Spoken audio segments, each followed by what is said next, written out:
Hola, comienza el fin de semana, llega el tiempo del misterio. A partir de ahora esperan 4 horas de temas únicos que solo aquí, en el Espacio en Blanco, podrán escuchar.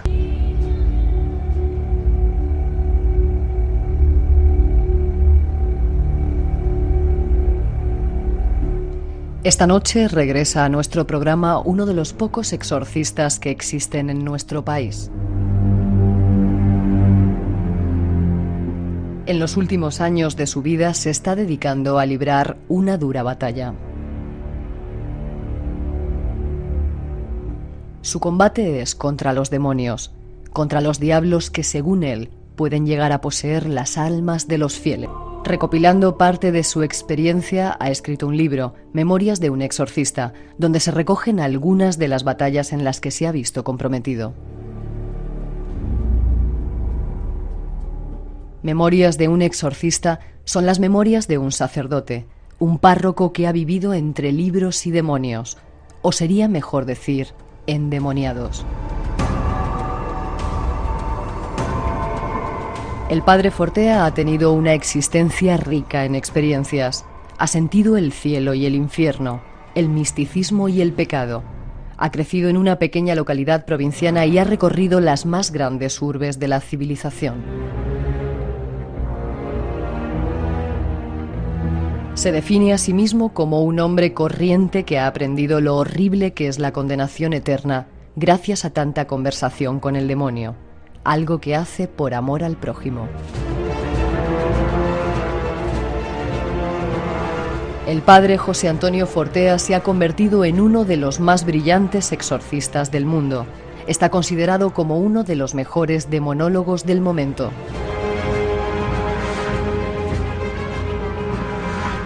Cuando se le pregunta en relación con las posesiones diabólicas y si siguen produciéndose, indica que todos los años se encuentra con 3 o 4 casos y agrega que en Europa van en aumento por la tendencia a participar, sobre todo los jóvenes, en actos de espiritismo y el juego de la Ouija.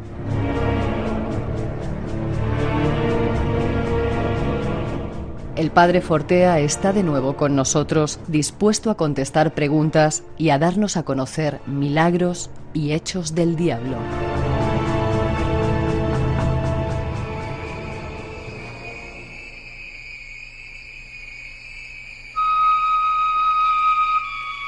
Esas son parte de nuestras intenciones esta noche. Ya tenemos nuestros medios de comunicación listos. Nuestro teléfono gratuito por si quieren llamarnos, 900-137-137.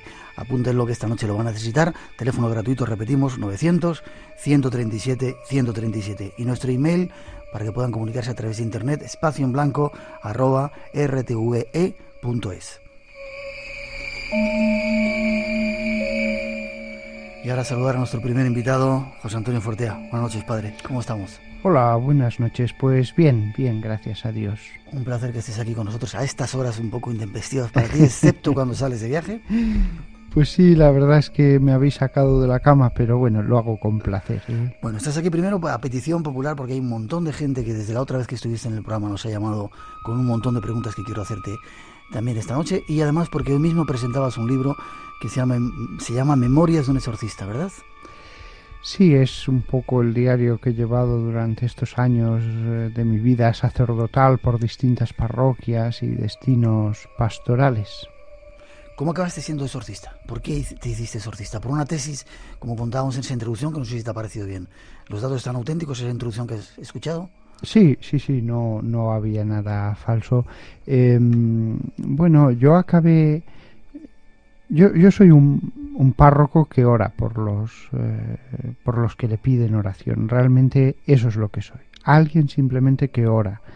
La gente a veces nos ve a nosotros como personas con poderes extraordinarios, etcétera, pero solamente somos sacerdotes, que es verdad, tenemos el poder que la Iglesia ha dado y que viene de la época de los apóstoles, que oramos por los que nos lo piden. Eso es lo que somos, ¿eh? Y realmente, aunque la gente piense cosas más bien de películas, eso es muy raro, muy raro. Pero cosas ocurren, porque la otra vez que estuviste aquí pasaban cosas raras en ese estudio. Estoy atento por si acaso. Mira las velas como están hoy, no están tan tranquilas como otras veces. hay que reconocer que sí que ha habido algunos casos que han sido de película, de terror, que si hubiera sido grabado hubieran pensado que no podía ser real. Eso es cierto. Sí. Nos lo vas a contar seguramente ahora. Y te has convertido en uno de los demonólogos más importantes del mundo, porque yo sé que te llaman de diferentes partes del planeta para que des conferencias. Bueno, no es difícil convertirse en eso, porque teólogos especializados en este campo hay muy pocos, ¿eh? Si ya exorcistas no hay muchos, encima teólogos que hagan de su campo de investigación, de trabajo teológico, esta especialidad, están con los dedos de una mano. ¿Desde dónde te llaman? ¿De qué lugares del mundo te llaman con más asiduidad para que des conferencias? Desde luego, donde más me llaman para dar conferencias es de México, indudablemente. Después ya vienen distintos lugares, Estados Unidos, Colombia y el resto de Latinoamérica, sí. Pero bueno, entre los lugares donde voy, pues tengo ahora invitaciones para ir a Polonia, a Londres, iré el próximo mes, París, Colombia, México, Estados Unidos, Panamá. La verdad es que para alguien que no le gusta viajar, como es mi caso, que no me gusta nada viajar, debo reconocer que debo ser de los curas que más viajan, pero de verdad que no me gusta nada salir de mi casa. Y bueno, esto lo preguntaré después. Vamos, este es nuestro personaje, primer personaje que llega esta noche. Todas esas preguntas que tenían pendientes trataremos de pasarlas. Y más, tenemos un concurso, algunos premios ahora esta noche. Para la gente que quiera llamarnos, nuestro teléfono gratuito, insisto, 900-137-137, y además por email, espacioenblanco@rtve.es. La última pregunta antes de entrar. Padre, ¿hay más interés ahora por el diablo que en otros tiempos? Siempre ha sido un tema que ha interesado a todo el mundo, porque es una de las cosas desconocidas, y el mal siempre ha sido algo que ha traído nuestra curiosidad. Lo que ahora hay más interés en la sociedad es ese afán por el esoterismo, por el ocultismo, por tener poderes y poder meter la mano en el más allá, en lo oculto. Eso sí que ha crecido mucho ahora, sí. Bueno, pues este es nuestro personaje, y dicen que la mejor estrategia del diablo es hacer creer a los humanos que no existe. Esta noche, junto con un experto, vamos a dar algunos datos, aparte de hablar después de milagros. Insisto, nuestro teléfono 900-137-137. Este es el Espacio en Blanco, aquí en Radio Nacional de España, y después de esa introducción vamos de lleno con el tema.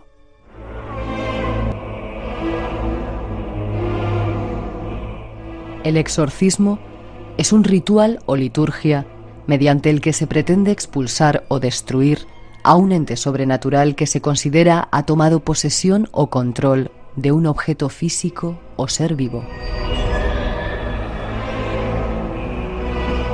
Estos entes, dependiendo de las creencias de los implicados, pueden ser demonios, espíritus malignos o brujos. El objeto de la posesión puede tratarse de una persona o animal, objetos o incluso lugares como pueblos o casas.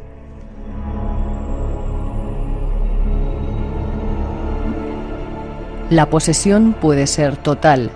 Cuando el ente toma control de las funciones del poseído, puede moverse y hablar a través de la víctima. O puede ser parcial, en el caso de que el ente utilice al poseído para alguna actividad concreta. El exorcismo está presente en la mayoría de las grandes religiones, incluyendo el cristianismo, el judaísmo y el islamismo.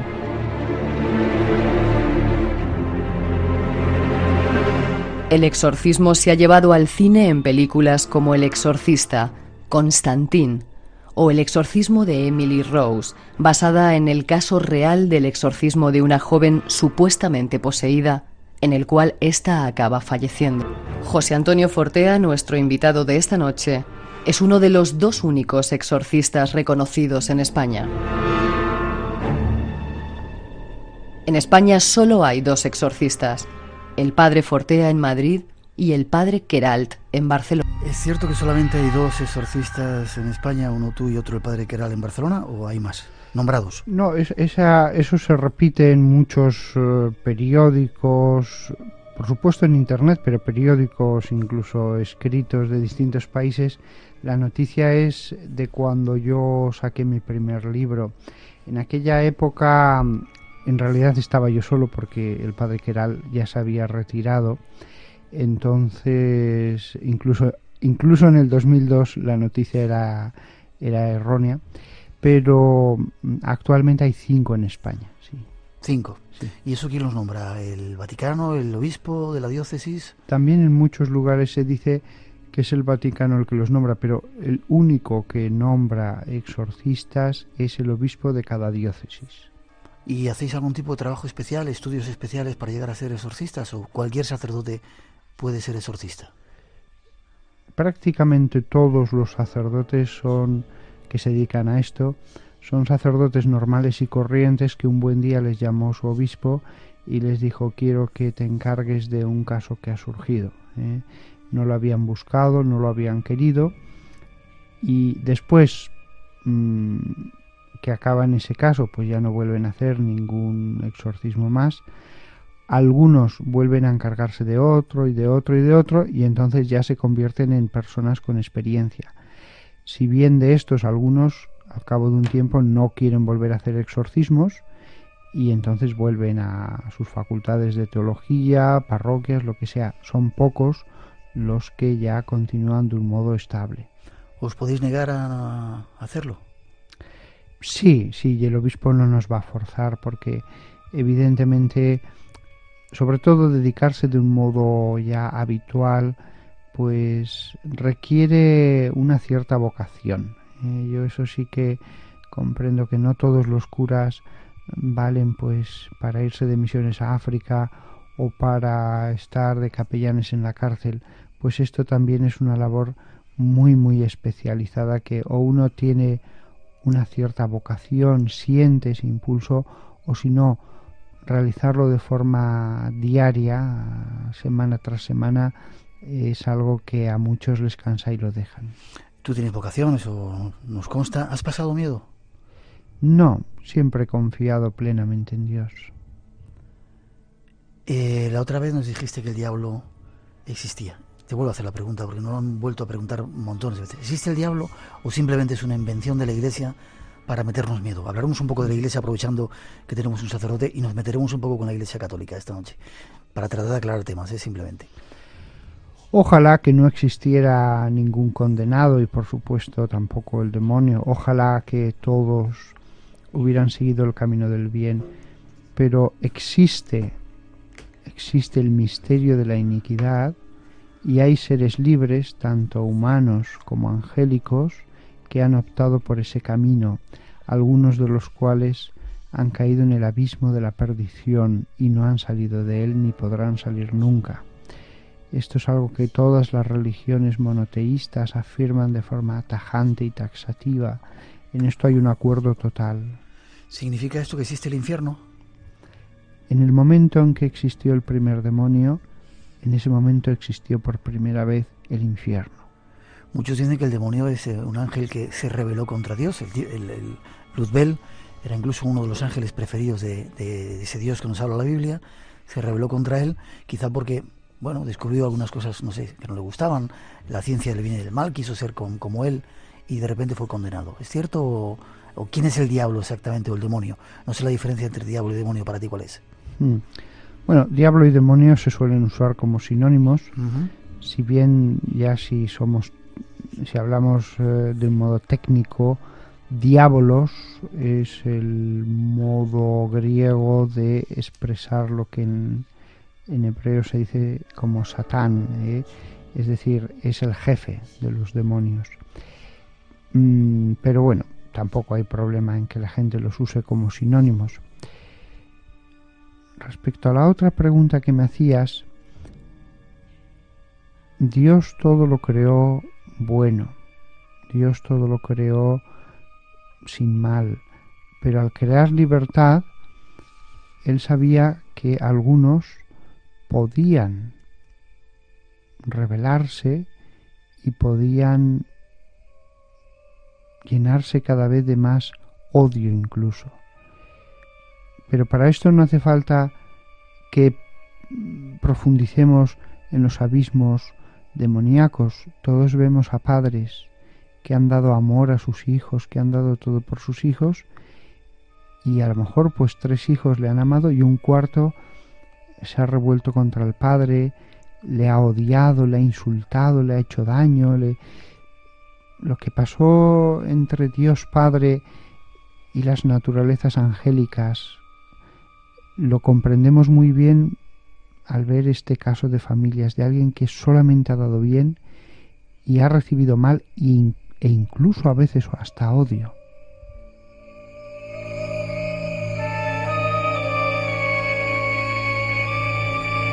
...137 nuestro teléfono esta noche, por si queréis preguntar al Padre Fortea. Aprovecharos esta noche que está aquí. Hablabas de condenados. ¿Existe entonces el infierno? ¿Existe el cielo? En alguna parte últimamente han dicho que no era tanto como se había contado eso del cielo y del infierno. Sobre todo el infierno.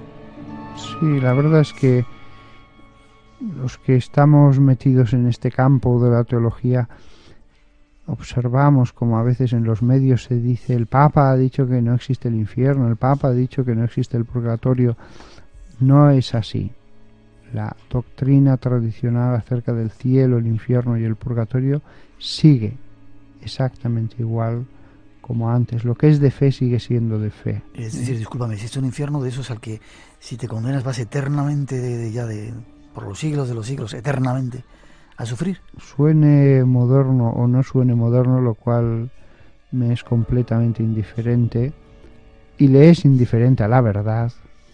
Existe un infierno, un estado tenebroso de condenación del que no se puede salir nunca, en el que el espíritu sufre sabiendo que existe Dios y que sin embargo nunca gozará de su luz, de su presencia, de su rostro santísimo. Y por contrapartida existe el cielo, entonces. ¿Y esa gente que está condenada tiene la oportunidad de poder salvarse? Uno puede arrepentirse en cualquier momento. Uno puede pedir perdón, pero en el momento en que uno cae ya en la condenación eterna, después de esta vida, en ese momento ya no hay marcha atrás. Uno puede montarse en cualquier tren del arrepentimiento durante 70 años, 80, pero llega un momento en que pasa el último tren y después ya uno puede esperar toda la eternidad, que no hay más trenes. ¿Y el purgatorio qué sería entonces? Ese lugar donde las almas están ahí.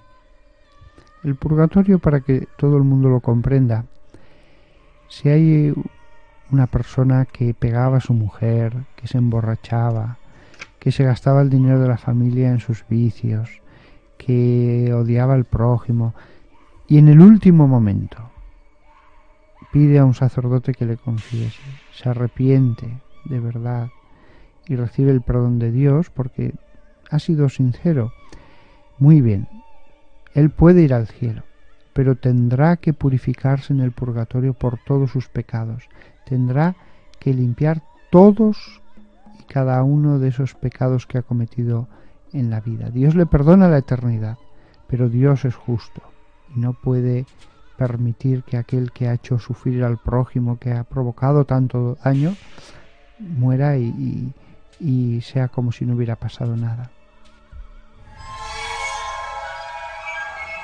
Espacio en blanco. Un viaje al mundo de lo desconocido. Aquí en Radio Nacional de España, esta noche, cuando son las 2:28, 1:28, con el Padre Fortea hablando de cosas de la Iglesia y del diablo. La Iglesia tiene mucho por lo que pedir perdón, ¿no?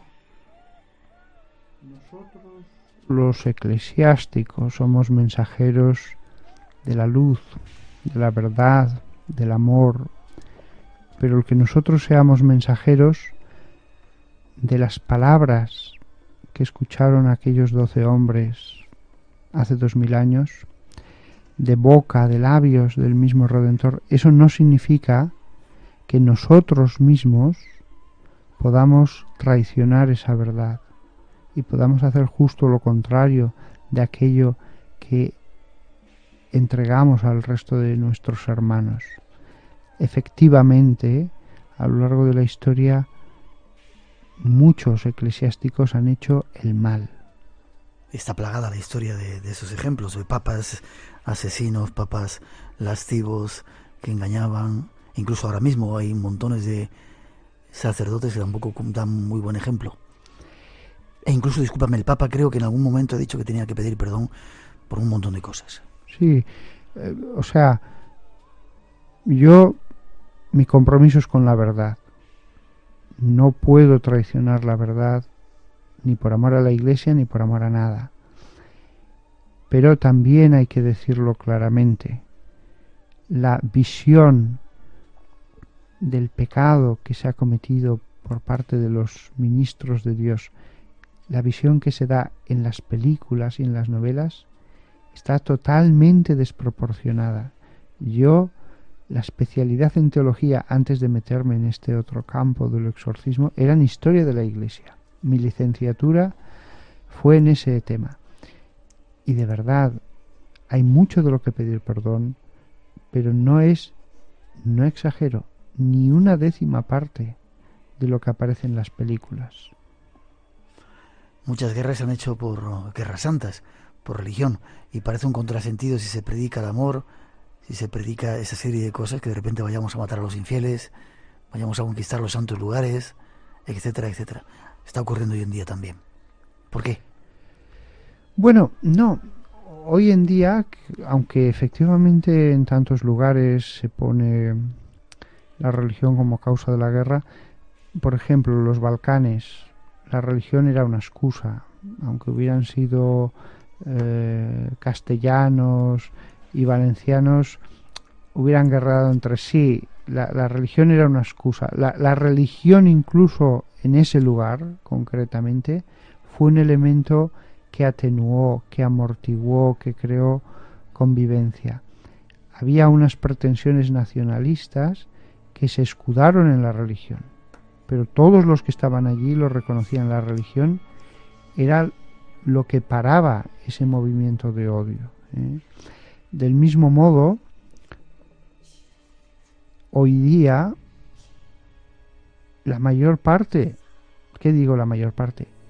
La inmensa mayoría de todos los musulmanes son hombres de buena fe, son hombres de buena voluntad que ayudan a aquel que lo necesita, que son minorías radicalizadas, fanáticas, las que extienden el odio, las que son mensajeros del mal.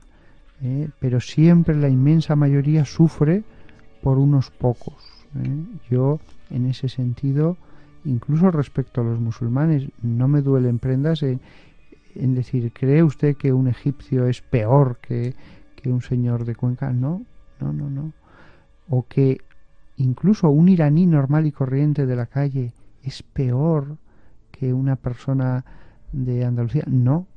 Lo que pasa es que, desgraciadamente, en el Islam ha habido unas minorías que se han dedicado a extender el odio, a extender la opresión, a usar la religión como elemento de opresión. Durante mucho tiempo nos enseñaron, yo lo aprendí cuando estudiaba catecismo, que la única salvación estaba en la Iglesia Católica, en Jesucristo. Todos aquellos que no creyeran en Jesucristo iban a ser condenados. Y yo me ponía a pensar, después cuando he viajado, ¿no? He visto a los hindúes, miles de millones de personas, como tú has dicho, a los islámicos, a los judíos, etcétera. ¿Toda esa gente no va a ir al cielo porque no cree en Jesucristo? Aquí hablo como alguien conocedor de la historia de la Iglesia, de la teología de la Edad Media, no como un cura normal y corriente, sino como alguien que su especialidad era eso.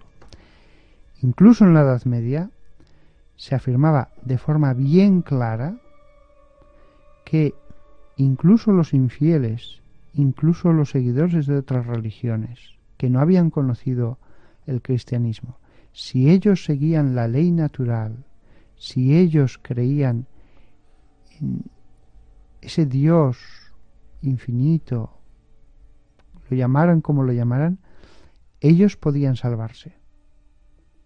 Y de hecho, esa fue la fe de la Iglesia, porque en la misma Biblia este mensaje está dicho de forma clara muchas veces. Otra cosa es que haya habido después personas que, pues hayan entendido las cosas de un modo fanático, pero la fe de la Iglesia siempre ha sido clara a este respecto, aunque después ha habido fanatismos particulares, como es lógico. Me alegro que lo aclares. Para mucha gente de unas cuantas generaciones, la Iglesia en este país, la Iglesia Católica, nos ha castrado mucho con el tema del pecado. Todo era pecado, sobre todo aquello que tiene que ver con el sexo. Masturbarse era pecado y vas a montones de cosas. ¿Qué opinas de ello tú? Porque en alguna parte he leído algunas declaraciones tuyas que decías que justificabas todo eso excepto la pederastia. No. Lo que yo dije es que si por mí fuera, o sea, si yo tuviera que decidir qué es pecado y qué no es pecado, en materia sexual pues no habría pecado, salvo aquello que efectivamente va pues contra la recta razón. La pederastia es un caso evidente. Después puede haber perversiones que no son sanas, aunque se hagan de mutuo acuerdo, pero que no tiene que decir, no, mira, esto no es sano. Yo qué sé, el sadomasoquismo, cosas de ese tipo. Pero aunque yo, si por mí fuera, tendría la manga muy ancha, yo mismo soy creyente y entiendo que si el mensaje de Jesús, el mensaje del Evangelio, el mensaje de los apóstoles nos dice que tenemos que seguir unas normas, unas pautas en todo y también en la sexualidad, yo me arrodillo y digo, Señor, creo. Y digo, Señor, creo, incluso aunque algo no lo entendiera, aunque algo yo dijera, ¿cómo es posible esto? Pero que la gente no se piense que esto es por un rigorismo o por no entender cómo son los tiempos modernos. No. Al final los creyentes llegamos a un punto en el que decimos, creo en el mensaje íntegro, tal como lo predicó Jesús, o solo creo en parte. Y yo soy, como todos los verdaderamente creyentes, de los que al final dicen, Señor, creo, y ya está. Pero desde la comprensión, yo no quiero imponer nada a nadie. Yo predico mi fe, pero no impongo nada a nadie. Soy comprensivo. Nadie que haya caído en todas estas cosas hasta el mismo fondo se podrá quejar de haber encontrado en mí a alguien que le ha hecho daño, a alguien que le ha herido, que no le ha atendido su mano amiga. Pero aquí la gran cuestión sobre la sexualidad es, ¿todo está permitido y todo da lo mismo? ¿O hay un plan de Dios respecto a la sexualidad?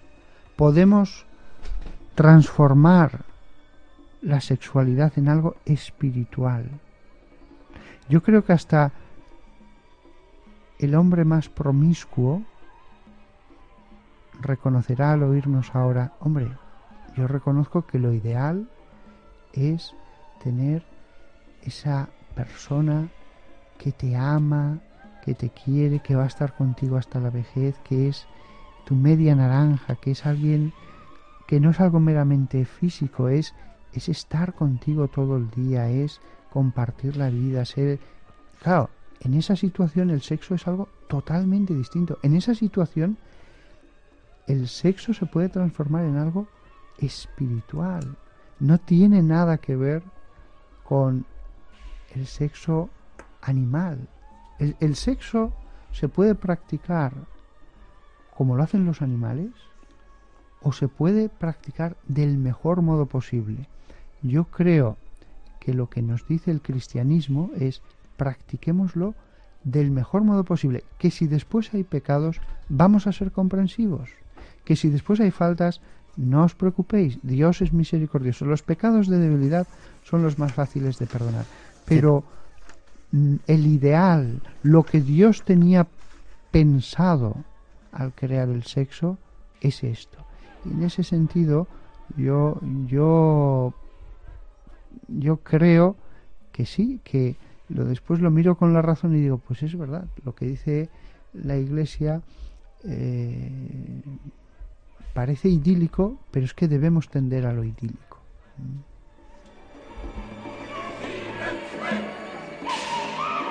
900-137-137, nuestro teléfono gratuito por si queréis hacer preguntas. Mira las preguntas que tengo, 3 folios ya. Te pido que seas sintético. No hemos todavía entrado en el tema del diablo, que quiero entrar ahora. Preguntas que llegan, ¿qué ocurre con la gente que se suicida?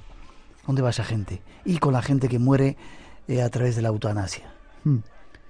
Muy breve, si puedes, por favor. Sí, bueno, los que se suicidan, efectivamente algunos están tan desesperados, que los pobres pues no son muy dueños de sí mismos y fácilmente al morir, estoy convencido, les viene una luz de Dios, pasa su vida delante de los ojos y vuelven a recuperar la esperanza, vuelven a recuperar la alegría de vivir, piden perdón de sus pecados y van al purgatorio.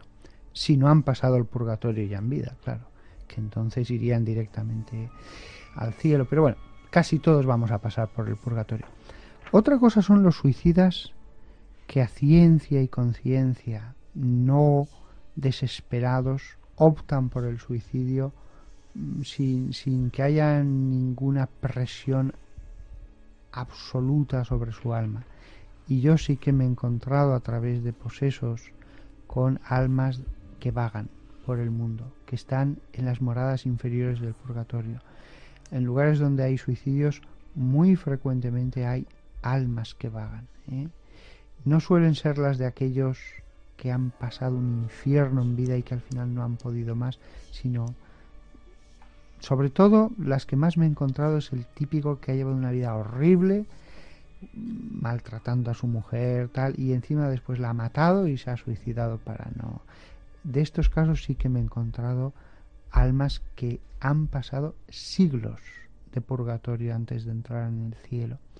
Y los de la eutanasia, pues ellos no son, si se la hacen, ellos no son culpables, con lo cual pues pasarían al purgatorio si tienen que ir y después al cielo.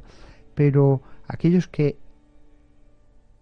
piden la eutanasia, es decir, se toman una pastilla, hacen algo para matarse, lo que yo les diría es, cuando ellos se encuentren a punto de entrar en ese túnel de luz y pase su vida ante sus ojos, comprenderán hasta qué punto la vida es de Dios, hasta qué punto, por más que pasemos por peligros, tú y yo, no vamos a morir ni un segundo antes de cuando Dios quiera. El que uno decida poner fin a su vida, eso quebranta ese orden de Dios. Te pido que seas más breve si puedes, porque ya te digo, hay muchísimas. Volvemos al tema del demonio.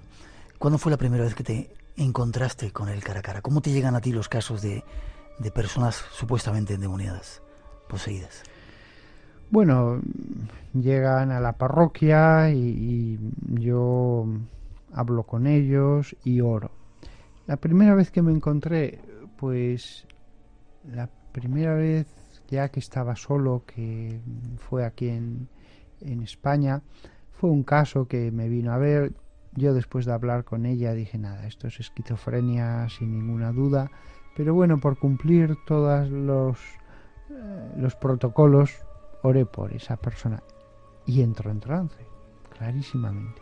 Dije, ahí va, esto es un trance como una casa, no hay ninguna duda. Entonces empezaron ya las oraciones de exorcismo y efectivamente ahí había un espíritu. Pero la primera vez fue simplemente que se quedó inmóvil, que se quedó con los ojos en blanco y yo dije, ahí va, aquí hay algo. Pero no pasé miedo porque había visto ya muchos casos haciendo la tesis. ¿Habías estado participando con...? Había estado de testigo, pero ya, sujetando incluso los casos. ¿Cuántos exorcismos habrás practicado hasta ahora? Si se puede saber. No lo sé, de verdad que no lo sé, pero cuando antes oía que decían 20, eso fue hace muchos años.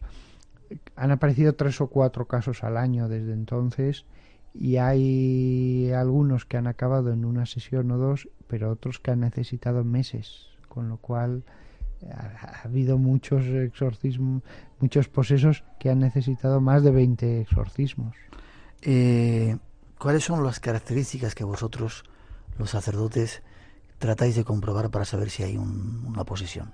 ¿Hay alguna cosa concreta? Todo es muy simple. Oramos y observamos.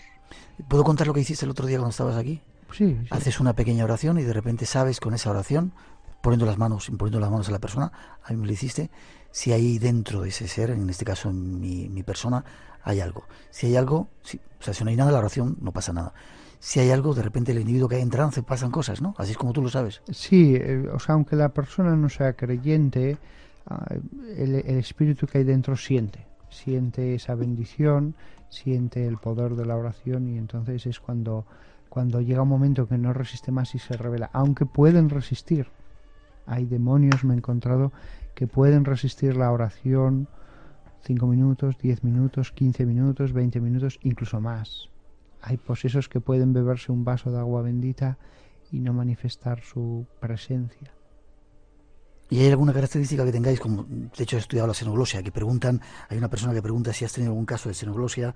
Diego Marañón nos escribe, dice si los casos de exorcismos que has hecho, ¿has tenido algún caso de xenoglosia? De xenoglosia y de glosolalia he tenido casos, sí, pero el verdadero... Cuando el demonio al principio trata de ocultarse, entonces lo que verdaderamente nos hace ver que esa persona tiene algo son pequeños signos. A base de ver muchos casos, uno ya va viendo... A veces me ha pasado, por poner un ejemplo, si no esto va a quedar muy abstracto, estar orando por una persona, porque lo que me habían dicho los familiares, lo que me había contado la familia entera, indicaba que allí había algo y no se manifestaba nada. Y después de 10 minutos, de pronto, una mirada en que dices, esta mirada no es de esta persona, aquí hay algo, con total seguridad. Claro, ¿cómo expresar cómo es una mirada que no es de un ser humano? Que hay algo detrás de esos ojos. Hay que ver casos. Y efectivamente, entonces ya insistes y al final se manifiesta. Además, cuando ya se produce esa mirada y el demonio se da cuenta de que la has descubierto, ya no tarda mucho después en manifestarse, porque se da cuenta de que no hay nada que hacer. La has descubierto y ya vas a seguir hasta el final. Había otra serie de características, como te decía, la xenoglosia, una fuerza inusitada, la capacidad de conocer cosas que no estaban, premoniciones, cosas que estaban ocultas, aversión hacia todo lo divino, lo sagrado. ¿Son esas las características también? Sí, son esas las características. Se suele también hablar de la fuerza sobrehumana y tal, pero aunque hay casos que tienen todas estas características, después hay otros que apenas tienen casi nada de todo esto y sin embargo el espíritu está allí. Es que hay que tener en cuenta que los espíritus pueden no manifestarse. Están, pero no hay nada que les obligue a tener que decir aquí estoy. ¿Qué gana un espíritu con poseer a otra persona? ¿Por qué se mete dentro de él? Eso me lo han dicho muchas veces. La respuesta siempre ha sido la misma: hacer sufrir. Curioso. Otra pregunta que nos llega por aquí. Antes de nada, diferencia entre esquizofrenia y posesión. ¿Cómo lo diferenciáis vosotros?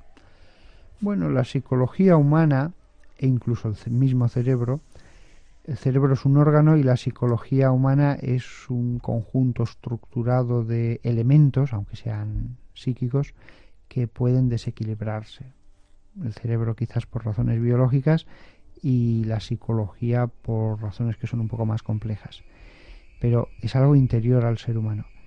La posesión, sin embargo, es algo que viene de fuera. Es una persona que estaba completamente bien, que de pronto va a un santero, que de pronto va a un brujo, que cae en sus manos un libro de magia negra o blanca, y a partir de entonces cambia totalmente su vida, desde ese mismo día. Ya. El diablo puede poseer en otras religiones, es decir, los islámicos, los judíos, los hinduistas, ¿también tienen posesiones de espíritus del diablo? En todas las religiones que has dicho y en todas las que puedas decir, cabe la posesión y creen que existe la posesión, así como entidades malignas espirituales las llamen con el nombre que las llamen. Irene, te voy a pasar unas cuantas preguntas de oyentes. Dice que jamás hizo ouijas y ha sentido una presencia que la ha dejado inmóvil, que la cogía por detrás de la cabeza y la dejaba inmóvil los brazos. Dice que ¿por qué ocurre? Que cómo adivinar qué es lo que quiere esta supuesta entidad que está con ella, aunque no le da miedo. Tiene mucho respeto a lo que tú le puedes decir. ¿Alguna oración o lo que le puedas contar? Sí. Bueno, siempre para todos los casos la oración.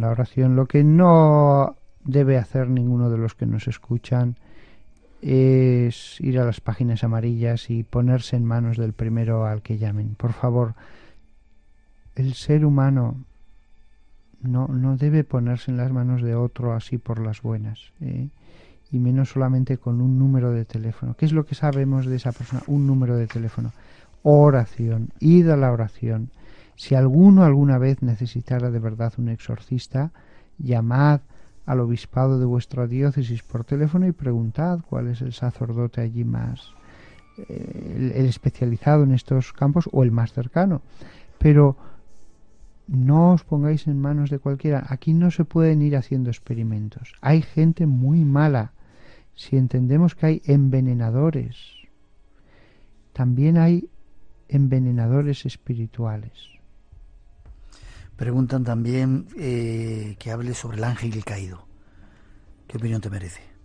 Bueno, el ángel caído, el primero que cayó, la tradición de los santos padres dice que era el más bello, el más poderoso, el más inteligente, y que enamorado de sus propias virtudes se fue alejando poco a poco de Dios y fue poco a poco cayendo en la admiración de sí mismo. Y allí comenzó un proceso que al final le llevó al apartamiento de Dios. Y a partir de ese momento cayó en pecados cada vez peores hasta llegar al odio a Dios. Esto que puede resultar difícil de comprender, yo recuerdo que cuando leí la preciosa biografía de Padfield sobre Heinrich Himmler, el jefe de las SS y por lo tanto el jefe de los campos de concentración, lo que se preguntaba el autor era cómo un niño pequeño que probablemente fue monaguillo en el santuario donde había estado el autor en Baviera, cómo alguien que pudo ser monaguillo bueno acabó siendo jefe de las SS y de los campos de concentración. El libro entero de más de 500 páginas respondía a esa pregunta. Fue paso a paso, paso a paso. Lo mismo sucedió con cada uno de los ángeles que acabaron convirtiéndose en demonios. Brevedad te sigo pidiendo, por favor. Dicen que si Dios lo creó todo, ¿por qué ha creado un anticristo? No, Dios nunca ha creado un anticristo. El anticristo se hace. Cuando aparezca algún día en el fin del mundo, el anticristo será alguien que a sí mismo se convierte en esa figura. Nadie es predestinado al mal. Hablemos de los exorcismos que has hecho. Hace poco, la otra vez que estuviste, nos contabas algunas cosas que te habían dicho esos espíritus que están ahí dentro. Hablamos en la introducción también que muchas películas han reflejado ese ritual. ¿Es así, más o menos, para la gente que no lo Las conoce? únicas dos películas serias son El Exorcista y El Exorcismo de Emily Rose. El resto es pura fantasía de puñetazos y patadas y cosas mágicas y nada que tenga que ver con la realidad. Sí. Se acerca bastante a El Exorcista, por ejemplo, a lo que tú vives cuando haces un ritual de ese tipo. La parte del sacerdote indudablemente está bien reflejada. La parte de la posesa es un poco el catálogo de todo lo que puede suceder en 800 años de exorcismo. Todo lo que aparece allí ha pasado alguna vez en la historia, pero una vez en siglos. ¿Tú qué has visto? Salvo por las cosas extraordinarias, yo sí que he visto, digámoslo así, a la niña del exorcista, o sea, sin que los ojos le cambiaran de color ni la cara, pero yo he visto realmente, salvo por lo extraordinario, lo que aparece en la película. Y esas convulsiones, esos gritos, ese hablar del demonio con una rabia, una ironía, un sarcasmo increíble, incluso a veces en niños pequeños, niños de 11 años. Yo he visto eso. ¿Has visto, no sé si lo contabas, levitar a una persona? Yo nunca he visto la levitación. Dicen que ha ocurrido 2 veces en las sesiones que yo he hecho, pero a mí me gusta mucho orar con los ojos cerrados para concentrarme en la oración, de forma que Te pierdes muchas cosas, ¿no? Las 2 veces yo estaba con los ojos cerrados. Si sucedió, dicen que sucedió, yo estaba a lo mío, porque en el exorcismo, en lo que hay que estar centrado es en Dios. El gran centro del exorcismo es Dios, no el demonio. Ni siquiera en el exorcismo Él es el protagonista.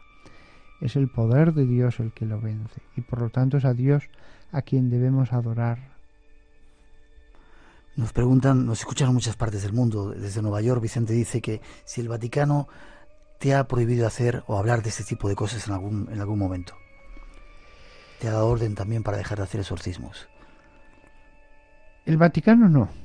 Sí que ha habido años en que yo, pues sí, no he podido salir en los medios de comunicación. He tenido prohibición absoluta y he obedecido. Yo si salgo en los medios de comunicación es porque se me permite.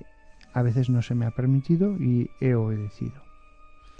La cosa más dura que te ha dicho un espíritu, un demonio de esos mientras estabas ahí, es realmente, es decir, se llegan a poner tan violentos como ocurre en la película y como alguna gente cuenta. Sí, o sea, yo he visto como niños angelicales, dulces, de pronto se transformaban en auténticas bestias animalescas, alguno de los cuales me ha dado un mordisco en el cuello. ¿Sí? Golpes, etcétera, se transforman en seres bestiales. Y a través de la persona se comunican contigo, te dicen cosas, palabras malsonantes, Sí, te insultan. Todo tipo de cosas imaginables, las barbaridades más terribles en familias que nunca habían tenido ese lenguaje ni nada. Y sabemos que hay algo más, porque me acuerdo de una familia que quedó convencida cuando vio que su hija entendía el latín. En ese momento dijeron sí, ¿qué hay que hacer? A propósito que después esa chica me visitó 8 años después, 8, ya era una chica casi tan alta como yo y le pregunté, oye, ¿volviste a tener algún problema en todos estos años? Y me dijo, no, ninguno. Nos quedan 2 minutitos. ¿Te vas a quedar 10 minutos más después de las noticias? Porque tenemos que hablar de un milagro que hay ahí, no quiero que te vayas sin que nos lo cuentes. En 1 minuto, consejos para no caer en este tipo de historias, para no dejarse poseer. Pues es muy sencillo. Si uno no se mete en lo extraordinario maligno, lo maligno no se va a meter en su vida. Nos podemos meter en lo extraordinario bueno, la oración, leer libros sobre la mística, ir a lugares de peregrinación, etcétera. El problema es cuando nosotros queremos dominar ese mundo del más allá, cuando nosotros llamamos a los muertos, cuando nosotros llamamos a entidades de las que a veces hay gente que solo conoce el nombre porque aparecen en un libro, cuando nosotros estamos tan ciegos por conseguir un puesto de trabajo o el amor de nuestra vida que no nos importa pactar con el mal. En ese momento se puede abrir una puerta que puede tardar muchos años en cerrarse. Volvemos en nada. Llegan las noticias de las 3, las 2 en las Islas Canarias. Son las 3:06, 2:06 en las Islas Canarias. Seguimos en directo en Radio Nacional, abriendo de nuevo el espacio en blanco. Redes sociales también abiertas, en Blanco Radio en Facebook, Twitter e Instagram. 900-137-137 en nuestro teléfono y un WhatsApp 633-50-50-11 por si queréis mandarnos una nota de voz, un saludo para decirnos desde dónde estáis. Un placer seguir juntos en este viaje, en este tiempo de misterio. No os perdáis dentro de un momentito que llega Miguel Ángel Ruiz con Conspiraciones Pero antes seguimos con nuestro primer invitado, José Luis Cardero. Vamos con... O te hago algunas preguntas. Bueno, están desde la Ciudad Azul en Argentina, desde Montevideo, desde Nueva York de nuevo, desde Miami, montones de gente escuchando fuera de España y en España en muchos lugares. Preguntan, espera que tengo por aquí la pregunta, alguien dice que su hermano cuando nació tenía el cordón enrollado 8 veces en el cuello y leyó una vez en un libro de naturaleza que los indígenas del Amazonas consideran como una persona especial cuando ocurre esto. ¿Sabes algo de este asunto? Igual que contabas antes que se iban con esa capucha. Bueno, es efectivamente un rasgo que distingue, por ejemplo, a ciertas personas que más tarde pueden ser, por ejemplo, chamanes. Es decir, pueden ser miembros de esa especie de élite que conserva. Yo pienso que los chamanes, aparte de sus muchas ocupaciones, conservan fundamentalmente el saber sagrado, el saber secreto que viene desde los tiempos más antiguos. Tienen unos conocimientos que no comparten, ¿no? Más que con sus discípulos. Utilizan, por ejemplo, algún tipo de drogas en algunas ocasiones, pero no como la gente cree, que incluso me parece que pagan viajes para que algún chamán les deje fumar o les deje beber. No, eso es absolutamente falso, por lo menos según lo que yo sé. Ajá. Los chamanes únicamente trabajan con sus discípulos o con su discípulo durante muchos años. Entonces estos chamanes normalmente escogen a las personas por este tipo de cosas, ¿no? Porque nacen con algún tipo de señal especial, por ejemplo, lo que es la placenta envuelta en la cabeza, como les pasaba a los Benandante o a los hombres lobo italianos, o con el cordón enrollado, efectivamente, de alguna manera. Es decir, son rasgos que sí determinan alguna de estas peculiaridades. Decían algunos oyentes también que hacía mucho tiempo que no escuchaban esa palabra que has dicho gallega. ¿Cómo era? No lo dice ahora nuestra compañera Rosa. Bueno, es que he dicho varias. Cuando te vas con bueno, lo que pasa es que ahora mismo no me acuerdo. Ahora no lo dirán. Pero bueno, sí. ¿Por qué se han puesto de moda o sigue de moda? Hay películas, series para los jóvenes que hablan de vampiros e incluso hombres lobo que se pelean con vampiros y hay todo un follón ahí tremendo. Bueno, yo creo que eso es un producto de la sociedad en la que vivimos. Es decir, lo que se trata es un poco de tener entretenida a la gente con cosas de este tipo, ¿no? Es decir, como las creencias religiosas o las creencias más que las creencias religiosas, las creencias en las comuniones con las iglesias cada vez van desapareciendo o se van haciendo cada vez más menos nítidas, pues hay que cambiarlo por este tipo de cosas, ¿no? Es decir, que yo pienso que de todas maneras hay una cosa contra la que nadie puede luchar, que es contra lo que los seres humanos como colectivo, como colectividad, llevamos dentro de no dentro de nuestra cabeza, sino dentro de nuestro inconsciente, ¿no? Es decir, es algo que se puede transformar, que se puede cambiar, que se puede hacer de alguna manera algún trabajo con él, pero difícilmente se va a poder variar. Ese tipo de cosas, ¿no? Déjale que vayamos con la última parte del programa, ¿vale? Vale. Algo que tiene que ver también con relación con todo esto.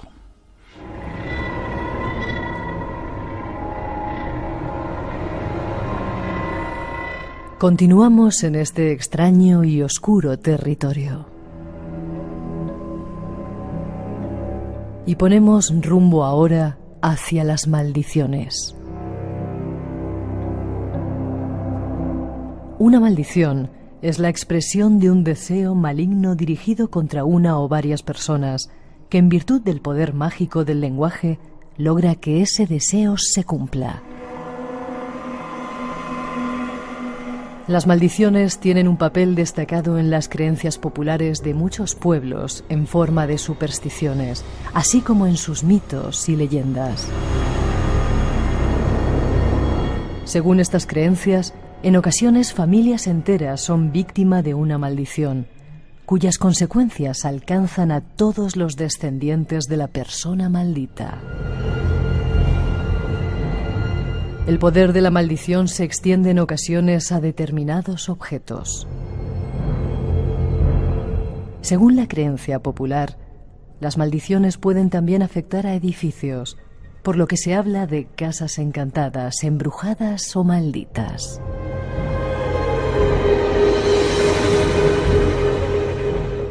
Maldiciones. Conozcamos algo más de todo ello. La palabra era esmorecía. Sí, esmorecía es como desvanecerse, pero desvanecerse hacia el interior de uno mismo. Esmorecer. Sí. David Caballero nos escucha desde la provincia de Entre Ríos, también en Argentina, y te manda saludos. Hemos cogido el tema de las maldiciones porque estás trabajando en un estudio igual que de todo esto que estamos hablando, Sí. porque según tengo aquí, en Grecia y en Roma, para preparar una maldición lo escribían en tablillas de plomo u otros materiales y buscaban la ayuda de un espíritu de un muerto o de alguien que vivía en esa parte oscura. ¿Qué son las maldiciones? Simplemente el poder de la palabra que puede hacer daño a la gente. Bueno, las maldiciones, en primer lugar, tienen que responder a una intención profunda, importante. Esto es muy importante, es decir, la persona que maldice es una persona que vuelca algo de sí en ese acto de maldecir, ¿no? Efectivamente, eso es lo que iba a comentar. Tanto en Grecia como en Roma se escribían las famosas tablillas de plomo, que se escribían con unos textos especiales que algunos especialistas dictaban. Se buscaba el concurso de algunos especialistas, porque claro, una tablilla de plomo es muy difícil escribir una maldición muy extensa, ¿no? Que a veces las maldiciones eran muy extensas, tenían que abarcar muchos puntos de la persona del maldecido, ¿no? Entonces ellos buscaban el concurso de especialistas que con una serie de fórmulas que existían en aquellos momentos, en las tablillas ponían con una serie de letras y una serie de signos que estaban específicamente diseñados para figurar en esas tablillas como signos de maldición, hacían ese trabajo, ¿no? Yo me acuerdo de una maldición que leí en algún libro que decía, el que maldice decía al maldecido. Bueno, en este caso era la que maldice, porque era una mujer la que maldecía a un hombre, ¿no? Decía que no puedas respirar, que no puedas vivir, que no puedas comer, que no puedas disfrutar del sexo, decía además así, que no puedas alcanzar las edades de viejo, que no te blanqueen tus cabellos, que no seas capaz de vivir, en fin, repetía las veces un montón de cosas, es decir, de tal manera que al maldecido no le quedaba ningún camino por donde salir de ese terrible improperio que esta señora escribía. Antes también se escribían en pergaminos, porque claro, en una tablilla es muy difícil escribirlo. Pero los egipcios, por ejemplo, lo hacían, solían hacerlo también. No solamente destruían el nombre, es muy importante esto, destruir el nombre en la tumba. Borraban los cartuchos, ¿verdad? Sí, borraban los cartuchos, pero además de borrar los cartuchos, pronunciaban la maldición. Y había unos sacerdotes especializados en este tipo de cosas, ¿no? Dentro del conjunto de sacerdotes de Egipcio. Los sacerdotes en Egipcio no es que fueran los representantes de una iglesia egipcia, no había tal cosa allí. Eran los depositarios de la sabiduría ancestral, ¿no? Entonces, entre estos rasgos de la sabiduría ancestral estaba este poder de maldecir.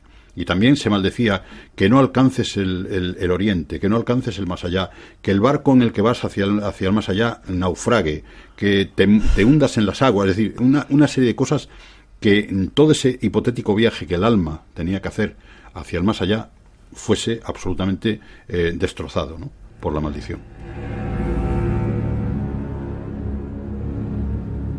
Luego te preguntaré si hay formas de salvarse de eso. Hay veces que hay parte en la historia relatos de familias que han sido malditas y que parece ser que ha ido ocurriendo porque el padre, el hijo han ido falleciendo en extrañas circunstancias. ¿Esto puede ser cierto? Bueno, yo lo veo un poco difícil. A mí me parece que la maldición es un acto de una persona contra otra persona. Es muy difícil maldecir a una familia y sobre todo maldecirla de manera que esa maldición se prolongue a lo largo de las generaciones, ¿no? No digo que sea imposible, pero porque hay algún caso que otro en la leyenda, por ejemplo, los vampiros. El hecho de ser vampiro puede venir de una maldición lanzada por alguien, ¿no? Y esa maldición se puede transmitir de familias, o las personas que se convierten en lobos, por ejemplo, ¿no? Lo que pasa es que yo creo que estos son contaminaciones de las distintas leyendas que se van traspasando de unas leyendas a otras.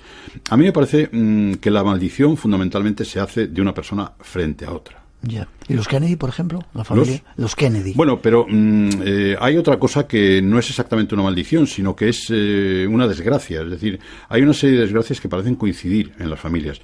Pero yo creo que eso es un poco fortuito, aunque en la antigüedad esas cosas fortuitas se recogían como cosas de los dioses, ¿no?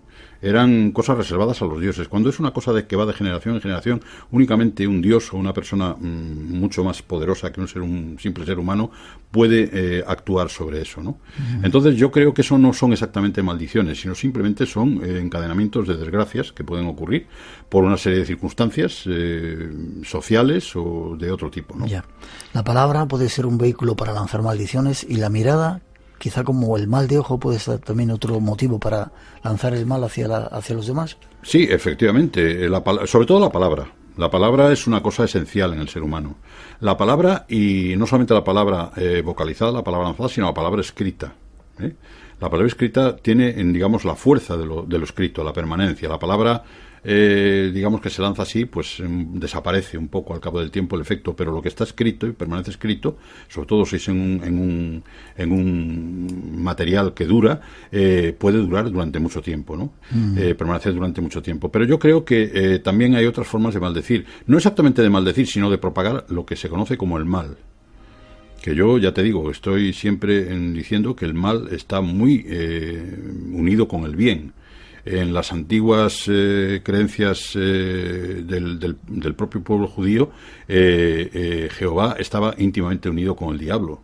Es decir, el diablo era un agente de Dios, ¿sí? No era una persona. Eso fue posteriormente, después ya cuando apareció la Iglesia cristiana y apareció el purgatorio en el siglo XII, y apareció el infierno como una imagen de condena eterna y tal, todo eso, pero eso es posterior. En los primeros momentos el diablo era un agente de la divinidad.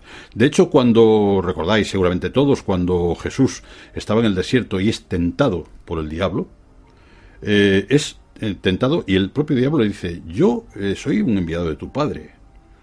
Mira, tu padre me dice, mira todo lo que hay a tu alrededor. ¿Recordáis esas palabras? Sí, sí. Esas palabras del Evangelio, ¿no? Creo que son de Lucas, creo recordar.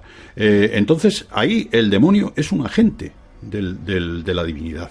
El demonio normalmente cuando está con la divinidad, con Dios, tiene una especie de accidente, porque el Dios es una cosa que está fija, que está quieta en un sitio, pero el demonio es una cosa que se está moviendo continuamente, o el diablo, ¿no? Entonces, en estos movimientos que hace, el diablo tiene un accidente y se cae al fondo del mar. Pero antes de que se ahogue, Dios va por él, lo rescata, tiende una mano desde su altura, se mete en el fondo del mar, lo rescata al diablo y le dice: oye, no quiero que te mueras porque tú y yo no somos lo mismo. Fijaros lo que dice, ¿no? No somos lo mismo, yo soy Dios y tú eres el demonio, pero no podemos separarnos. Tenemos que estar juntos, ¿no? Tú haciendo unas cosas como enviado mío, a veces, o por tu cuenta, ¿no? Pero es una cosa muy curiosa, y esto se propaga también en algunos seres humanos que se creen, por ejemplo, enviados del demonio, y que con ese poder que tienen, a través de su mirada, dicen contagiar ese mal, ¿no? Pero el mal no se puede separar del bien. Muchas veces es una ilusión el tratar de separarlos. Terminando, José Luis, decías antes que en determinados momentos uno puede visitar ese terreno oscuro. Primero te pregunto eso y después te pregunto cómo librarnos o cómo protegernos de esa oscuridad y de las maldiciones. Bueno, ya sabéis que en la Grecia clásica un personaje tan famoso como Ulises desciende a ese mundo terrible, ¿no? Teóricamente desciende, allí ve la sombra de su madre, ve la sombra de un amigo íntimo suyo que había muerto en la guerra de Troya y que Ulises ni siquiera se había enterado de que había muerto, pero lo ve su espíritu. Y entonces este compañero suyo le dice: vamos a ver, si tú quieres ver las almas de los muertos están aquí. Lo que pasa es que los seres humanos que vienen de allá, del mundo, que vienen hasta aquí, hasta el Hades, donde reina la diosa Perséfone y el dios Hades, no pueden vernos. Entonces, para vernos tenéis que cavar una fosa y llenarla con sangre. Fijaros qué cosa más curiosa. Los muertos beben entonces la sangre. Es una cosa muy curiosa toda esta la bebida de la sangre por parte de los muertos, ¿no? Como veis, las tradiciones se mantienen desde muy antiguo. Y en ese momento en que los muertos beben la sangre, se hacen visibles. Ulises los puede ver, ¿no? Los puede ver y puede ver la sombra de su madre una vez que su madre ha cogido parte de la sangre, la ha bebido y se ha hecho visible. Entonces aquí hay una cosa muy importante, es decir, hay seres que pueden viajar al otro mundo. Los chamanes pueden hacerlo, pero tienen que ser seres que participen del conocimiento secreto o que tengan la ayuda de algún dios, como en este caso tenía Ulises, ¿no? Ya. ¿Y formas de protegernos? Bueno, eso es más complicado. Las formas de protegernos de la oscuridad dependen un poco. Preguntaban en sí, México. Bueno, hay tradiciones que efectivamente permiten, hay algún tipo de. Son casi siempre inefectivas. Es decir, cuando una persona se mete en la oscuridad por algún tipo de razón, es muy difícil que vuelva a salir de ella. A pesar de todas las fórmulas que pueda utilizar o que pueda emplear. Eso lo sabían hasta los antiguos griegos, que decían, cuidado con el viaje al Hades. Porque el viaje al Hades, que es el viaje al ultramundo, es un viaje que tiene para algunos ida y vuelta. Pero para volver hay que saber tanto como para ir. Es decir, es el conocimiento el que impide que nosotros podamos ser engullidos por esa oscuridad.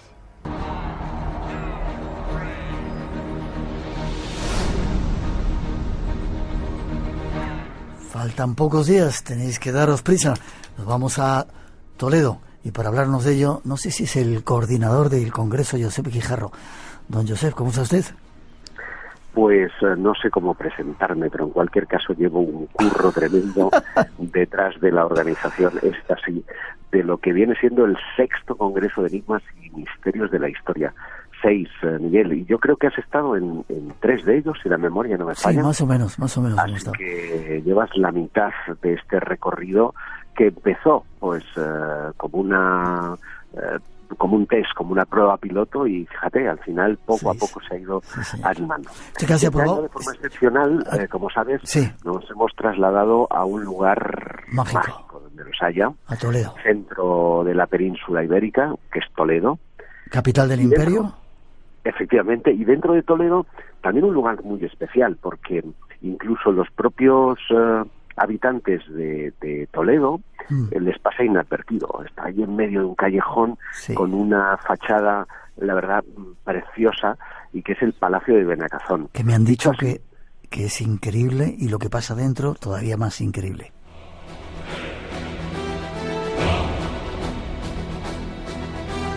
Palacio de Benacazón, el 6º Congreso de Enigmas y Misterios de la Historia, ¿lo llamáis? Así es, y te decía que el Palacio de Benacazón, si bien es muy conocido a partir del siglo XX, porque es reconvertido en museo además toledano, de cosas de Toledo, ¿no? Su historia es más, vamos a llamarle negra, oscura, porque se dice, no está bien documentado, al 100% documentado, que fue una de las sedes de la Inquisición en Toledo. Y hay un patio, el patio de los presos, se le llama así, en donde los antiguos reos, quiero pensar en ellos, en muchos herejes, en muchas brujas y brujos, pues esperaron sus últimos días en ese patio, donde ahora, curiosamente, y por esos avatares que la historia tiene, pues fíjate, los herejes van a invadir el palacio, pero para documentar las cosas, ¿no? La cantidad de cosas que tienen que ocurrir ahí a nivel espiritual, y espero que no salgan esa gente del pasado y quiera hacer con nosotros, como herejes que vamos a hacer allí, lo que hicieron antes. Díaz. Bueno, pues tenemos una amiga común que a lo mejor los percibe, porque tú conoces perfectamente, igual que yo, a Paloma Navarrete, una de las miembros iba a decir miembros, se me ha quedado casi el vocabulario Paloma Navarrete, que es una de las miembros del grupo EPTA, del Padre Pilón, ya fallecido, y una de las colaboradoras del espacio de Iker Jiménez en la televisión. Estoy seguro de que puede percibir cosas, como les puede percibir nuestra presidenta, ¿no? Laura Falcó, o alguno de los muchos investigadores como Pedro Amorós, que lleva allí siempre sus aparatos para registrar voces de otros tiempos y del pasado. Seguro que lo van a percibir. ¿Quién más va a estar? Ya has dicho 3. Pedro Amorós. Bueno, hay un tal Miguel Blanco que seguramente a la audiencia no les suene nada, porque lleva 25 años o más en la radio. Casi 35. Hablando de esto. Casi 35 con el espacio en blanco y mucho más. Te he restado 10. Esto es como la edad. Sí, hay que empezar a quitarse años ya. Efectivamente, pues 35 años de espacio en blanco, madre mía, que tendrá no solo la oportunidad de dirigir unas palabrillas allí al público, sino después de emitir un programa que haremos desde ese lugar mágico. Y estaré yo que estaré hablando, ahora que no se habla nada de ovnis, pues de todo esto que está ocurriendo en la administración norteamericana, que a mí me huele a chamusquina, ya te lo digo, así de entrada, y que tiene que ver con esta desclasificación on fire de filmaciones, de declaraciones oficiales en favor de que esos objetos no tienen una explicación en términos humanos, y vamos a hablar muy a fondo de toda esa problemática. Desvelando misterios en el Palacio de Benacazón, un sitio único en la capital del imperio, en Toledo, y con más gente todavía. Juanjo Revenga va a contarnos algunas cosas, ¿no? Sí, nos va a llevar al Amazonas con sus peculiares viajes, casi rozando lo sagrado. Lorenzo Fernández y Laura Falcó estarán haciendo una conferencia en la Limón que tiene que ver con las películas, con el cine y lo parapsicológico. Es una conferencia muy amena y muy interesante, y creo que no me dejó a Juanjo Sánchez Oro, también me dejó a Juanjo Sánchez Oro, que como siempre pues nos obsequiará con su lengua mordaz y escéptica en torno a todas estas problemáticas. No os perdáis esa cita. Días 5 y 6 de octubre, 5 y 6 de octubre. En el Palacio de Benacazón, en Toledo. Le pido a tus oyentes que se den prisa porque quedan exactamente 24 sillas. Y 5 y 6 de octubre en un sitio mágico, Palacio de Benacazón, en Toledo. Josep, forma de contacto, forma de conseguir esas entradas. Sí, podéis hacerlo a través de espaciomisterio.com, que es la web que tenemos habilitada para la venta de entradas, y que además tienen de forma opcional la posibilidad, después de que termine el espacio en blanco, de hacer una ruta nocturna por Toledo de mano de dos impresionantes guías que se conocen palmo a palmo la ciudad desde el punto de vista más legendario y más misterioso, y que nos van a llevar a rincones que no presentan los guías normales, que no presentan los guías turísticos, y que yo creo que vale la pena destacar. Eso será 5 y 6 de octubre, espaciomisterio.com. Allí vais a encontrar nuestras caras y la posibilidad de hacer clic allí y ya reservar vuestras entradas. Para no perdérselo, en Toledo, próxima cita del Espacio en Blanco. Ahí te veo, Josep, para abrazarte y para que me cuentes en el programa esas misteriosas cosas que están pasando en los cielos y lo que ocurre en ese palacio, que espero que no nos quemen ni nos hagan nada los espíritus. Fuerte abrazo. Espero que no. Un abrazo, Miguel. Te veo prontito.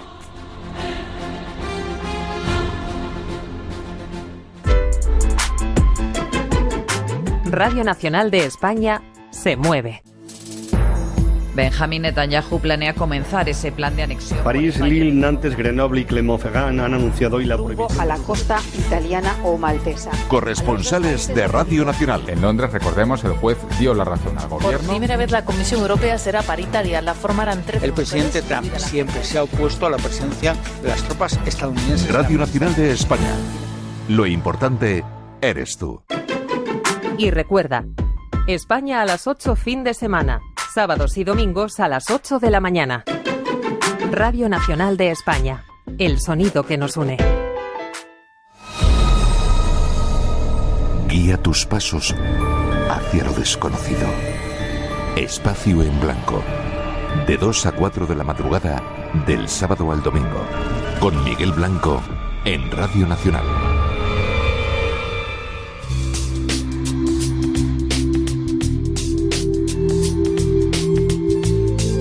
Y 33, 2 y 33 en las Islas Canarias. Bueno, faltan 30 segunditos. Seguimos en directo aquí en el Espacio en Blanco. Y ahora nos vamos guiando nuestros pasos hacia una realidad que da a veces mucho más miedo que las imaginaciones y las leyendas. Nos lo trae Miguel Ángel Ruiz y ya veréis qué preocupante es lo que nos cuenta. Esos asuntos que os interesan mucho aquí a muchos oyentes del Espacio en Blanco y tiene que ver con las conspiraciones. Y para hablar de ello tenemos a nuestro compañero, colaborador Miguel Ángel Ruiz. Buenas noches, Miguel Ángel. Muy buenas noches, Miguel. Yo no sé si hablando contigo estamos seguros. ¿Quién lo sabe esto, ¿Quién lo sabe? Pues ya hemos tenido algunos problemas así de comunicación y yo no sé si hablando de estos temas estamos seguros. Ingeniero de telecomunicaciones, ha estudiado un mogollón, se pasaba la mitad de su vida estudiando, máster en sociología, y tienes un blog que hablas de cosas extrañas también. De política profunda, de los temas que tratamos en el Espacio en Blanco. Sí, pues vamos a ir hoy a ver cuánto cuesta y cómo se financia el gobierno en la sombra. A mí me da miedo de verdad tocar estos temas. Cada día me estoy haciendo más cobarde, lo dicen algunos oyentes, pero es verdad. Preparaos, Miguel Ángel Ruiz nos trae algunas pruebas de documentos. ¿De dónde has sacado los documentos? Bueno, es parte de la documentación oficial que ha sacado el gobierno de Estados Unidos y parte una investigación llevada a cabo por un profesor de económicas de la Universidad de Michigan con experiencia en auditoría que de alguna manera ha ido acorralando a su gobierno para mostrar que en el fondo se están desviando importantísimas cantidades de dinero. Esta, que vamos a contar esta noche, fue una de las 25 noticias más censuradas en todo 2018. Solo se ha hablado un poquito en Estados Unidos y absolutamente nada fuera de él. Y aquí vamos a hablarlo por primera vez en España. Preparaos. Documentación de los papeles del Pentágono que hablan o prueban o por lo menos dan algunos indicios de que puede haber un gobierno en la sombra. Miguel Ángel. Mira, sí, estamos hablando de un informe que se publicó el 26 de julio de 2016 por una oficina de inspección general del Departamento de Defensa. Era un extraño informe que tenía por título Ajustes contables del Ejército no suficientemente documentados o evidenciados. Hablamos de un informe de 74 páginas en el cual lo que se hace no es poner todas las facturas del Departamento de Defensa, es decir, de los 3 ejércitos norteamericanos, sino mostrar de alguna manera aquellos ajustes contables, es decir, aquellas cantidades que se meten para que todo el sistema cuadre. El problema es que esos ajustes sumaban un valor de 6,5 billones de dólares. Billones. Billones con B, pero son billones españoles. ¿Sabes? Eso es lo que llaman en la gramática inglesa los millionaire for friends, es decir, un billón español es un trillón americano y en el original en inglés en realidad estamos hablando trillones de dólares americanos, ¿no? ¿Cuál es, por qué esto es importante y por qué estamos hablando de esto? Por una razón muy clara, porque es absolutamente imposible que ninguna de las partidas presupuestarias del Pentágono pudieran tener ajustes por 6,5 billones de dólares. ¿Por qué? Porque eso es 54 veces el total del presupuesto de defensa de ese año, de 2015. Es decir, tú puedes hacer determinados ajustes contables en un porcentaje pequeño para, digamos, cuadrar tus cuentas. Pero lo que no puedes es ajustar 54 veces el presupuesto total. Esa es una prueba de que en el fondo lo que debe de existir o existe una corriente tremenda que está movilizando cantidades ingentes de dinero, pero ingentes, porque este dinero es prácticamente 21 veces el Producto Interior Bruto español, que es una de las mayores economías del mundo, la 14 concretamente. O sea, estamos hablando de prácticamente cantidades de dinero que podrían solucionar cientos de veces el hambre en el mundo. O sea, son partidas, como digo, muchísimo más grandes que incluso todos los presupuestos de defensa conjuntos, ¿no? Entonces son dineros tan grandes que efectivamente aquí hay algo que es mucho más gordo de lo que se ha contado.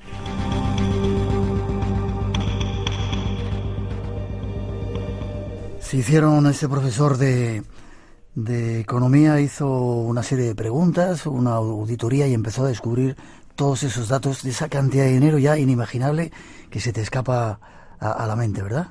Claro, esto date cuenta que es acuérdate cuando se produjo el rescate bancario en Estados Unidos, que generó ríos de tinta en todas las grandes cabeceras editoriales, y esto es 3 veces más a esa cantidad, y curiosamente no ha salido en ningún sitio.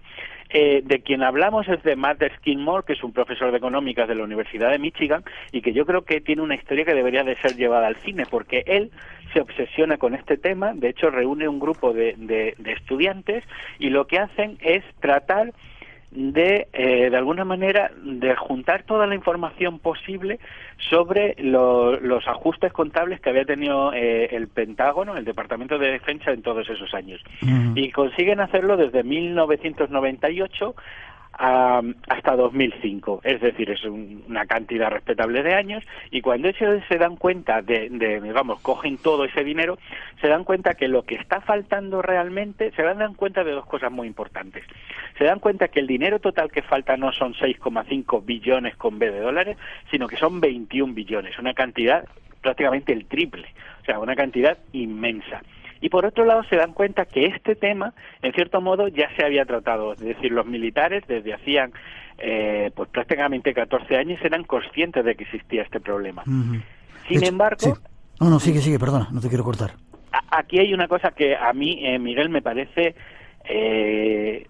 alucinante, me parece muy grave y me parece terrible. Y es que el que fuera entonces el secretario de Defensa de Estados Unidos, Donald Rumsfeld... Eso te iba a preguntar. En el 2001, ¿verdad? En el 2001 hace una rueda de prensa para informar a toda la opinión pública, que entonces en aquel momento eran 2,3 billones de dólares los que estaban faltando. Pero la fecha, Miguel, es altamente... Es una serendipia conspiranoica.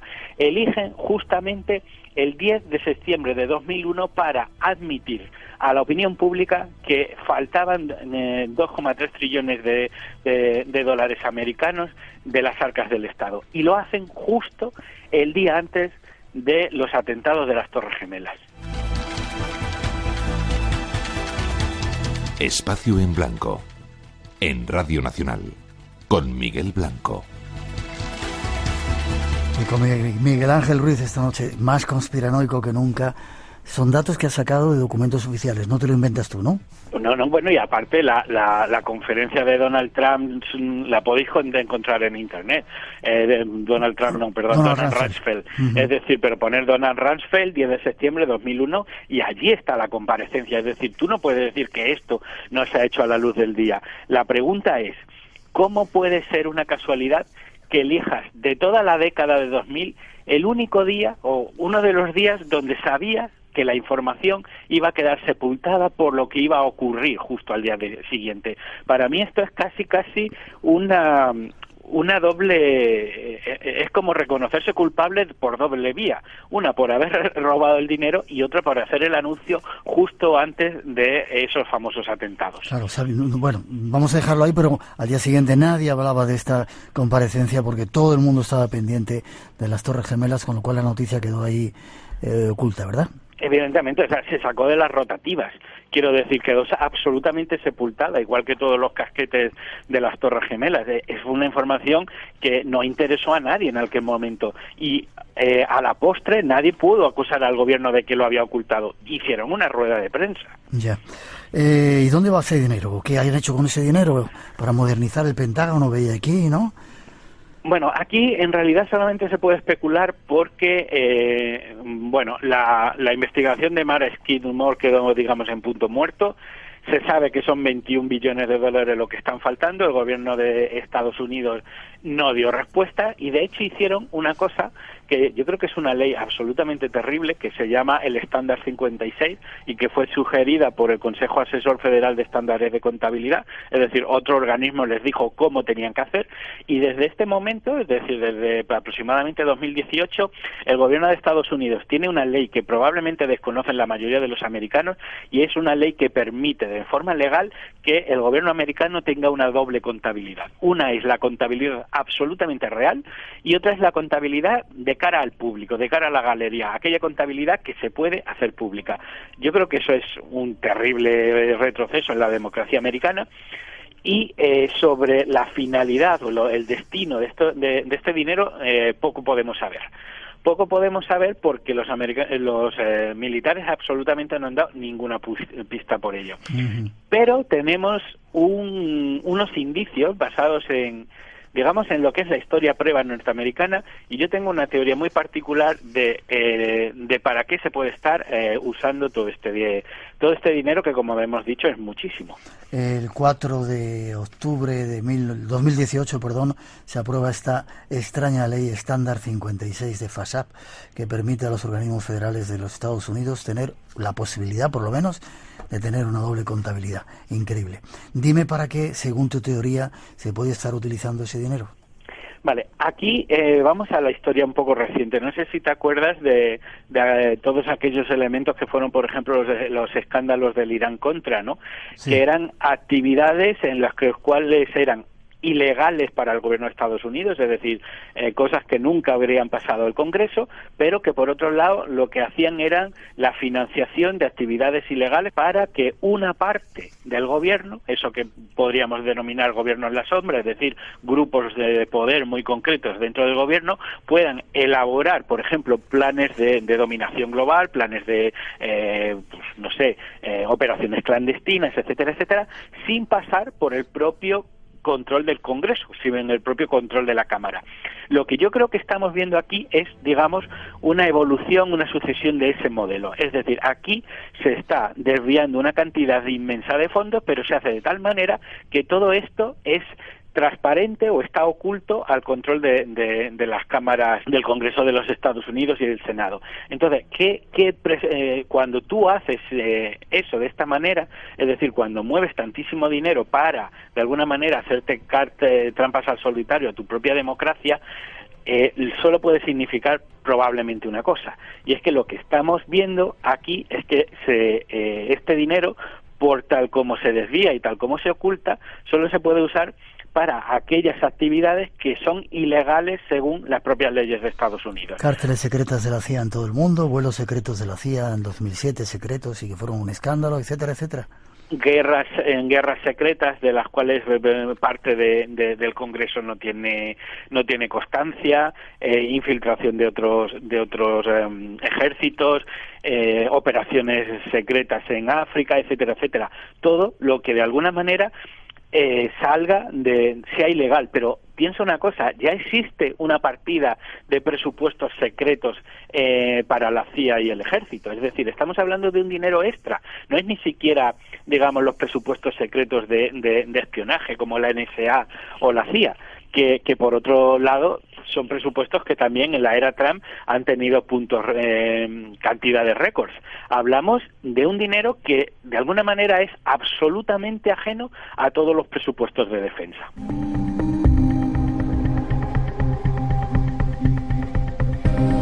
Y todo esto lo está contando nuestro colaborador Miguel Ángel Ruiz. Yo, como soy muy cobarde, lo digo, no nos hacemos responsables de lo que cuentas. No vayas a Estados Unidos porque igual no te dejan entrar. Pues no, pero bueno, la verdad que todo este tema es quizás una de las conspiraciones más,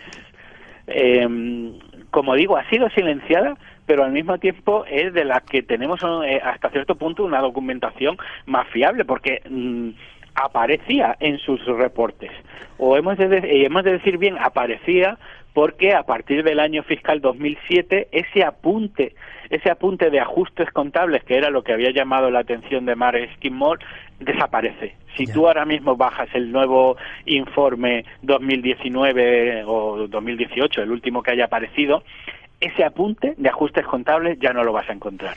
Digamos que han aprendido un poquito después de hacer toda esta trampa. Operaciones secretas, operaciones negras en inglés. Eso significa, terminando, que hay un gobierno de Estados Unidos en la sombra, el Deep State, o una política también profunda que desconocemos y que se nos escapa al resto de los mortales. Efectivamente, es que no puede ser de otra manera. Acuérdate, por ejemplo, de todo lo que fueron aquellos escándalos con Nixon y cuando Robert McNamara estaba enfrente de la defensa estadounidense. Por ejemplo, aquello que se llamaron los papeles del Pentágono, que los desclasificó un trabajador de la Randstad Corporation que se llamaba Daniel Ellsberg. Todos esos papeles que fueron, digamos, parte de un gran movimiento contestatario en Estados Unidos, que hubieron muchas muchas manifestaciones antibelicistas, etcétera, etcétera, partían de que aquellos documentos probaban de que el gobierno de Estados Unidos, en lo que era su guerra contra Vietnam, no solamente había mentido al pueblo americano, sino que también había mentido a su propio Congreso.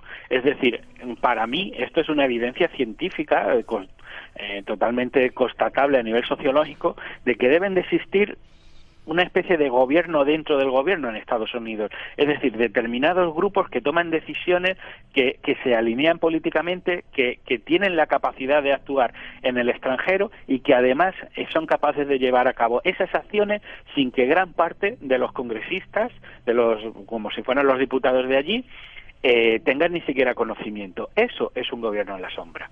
Compañero, colaborador Miguel Ángel Ruiz. Bueno, sigue investigando. Pues en ello estamos, Miguel, para traerte la mejor información.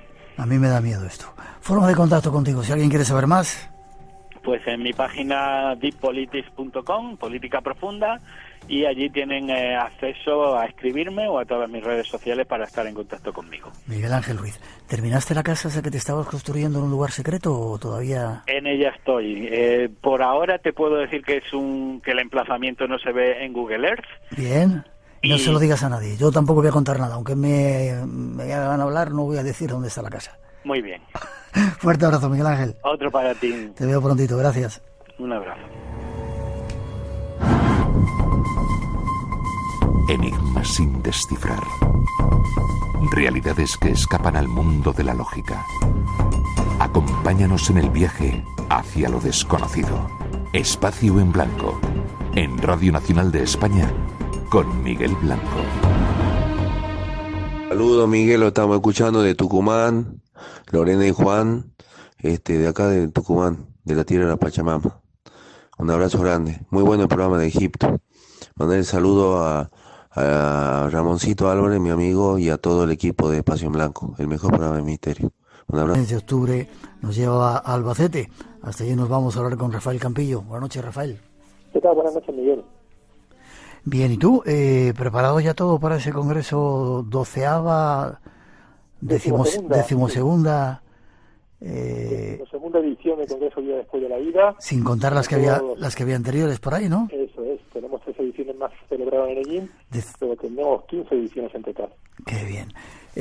Un éxito arrollador. Todavía la gente se pregunta por qué es el congreso más importante que se hace en España, en Europa, y yo diría uno de los más importantes del mundo, reuniendo a algunos de los especialistas de vida después de la vida de todo el planeta, ¿verdad? Bueno, la verdad es que es bastante difícil conseguir que un congreso esté todos los años arriba, ¿no? Entonces, llenar el aforo, por ejemplo, este año de 1.000 butacas, que lo hemos llenado ya prácticamente, solamente quedan 70 butacas, pues es un logro. Y la verdad es que también me preocupa bastante el hecho de que pudiera llegar el caso de que no pudieran asistir todas las personas que quisieran al congreso. Pero bueno, lo importante es que todos los años estamos fieles a la cita y conseguimos pues llevar a cabo los proyectos, que es lo más importante en África, en Benín. Sí, porque es un congreso fundamentalmente de ayuda humanitaria para mensajeros de la paz para el Padre Ángel, ¿verdad? Sí, estamos ahora mismo trabajando en la región de Chachegú para intentar ayudar a unos niños que están picando piedras en unas canteras, y hay un proyecto que gracias al congreso del año pasado, hemos construido un centro social en esta región, en Chachegú, para que las madres de los niños que están picando piedras puedan ir a talleres, a trabajar, y que los niños puedan ir al colegio en lugar de estar allí como esclavos pues picando piedras. Ese es el objetivo principal del congreso del año pasado y de este año, claro está. Cambiarle la vida, ¿verdad? Sí, recuperar su infancia. O sea, es increíble que en el siglo que estamos, en el siglo XXI, haya niños que en lugar de estar jugando, pues estén picando piedras. O sea, que lo ves y no te lo crees, pero es así. Está ocurriendo en estos mismos momentos. Vale, para eso se realiza ese congreso, decimos segundo, en Albacete, días... Día 26 y 27, sábado y domingo, siempre es el último fin de semana de octubre. Esa fecha en la que cambian la hora y de repente tenemos una hora más. Exactamente, es el domingo que da mucho gusto levantarse una hora más tarde después de estar viendo el programa, escuchando el programa de Espacio en Blanco, que lo grabamos allí, claro está. Perfecto. Dime los ponentes que van a acudir este año. Pues mira, este año así rápidamente vamos a contar con la presencia de Jesús Callejo, Emilio Carrillo, el doctor Juan José López, Silvia Melero, la doctora Marian Rojas, Hugo Semoloni, Ángeles Wolder, y una conferencia conjunta del Padre Ángel y don Federico Mayor Zaragoza, que vas a moderar tú. Luego, como actuaciones, tenemos la actuación del Grupo Musical de Madrid, Ex Acorde, y la cantante Vanessa Muela. Va a estar con nosotros también Marisa Tejada con su grupo Fábrica de Sueños, con un espectáculo circense. Vamos a tener también la cantante Tania Ruz, y bueno, como todos los años, pues estarás tú con tu programa Espacio en Blanco, que es un lujo poder disfrutar en directo de ese programa.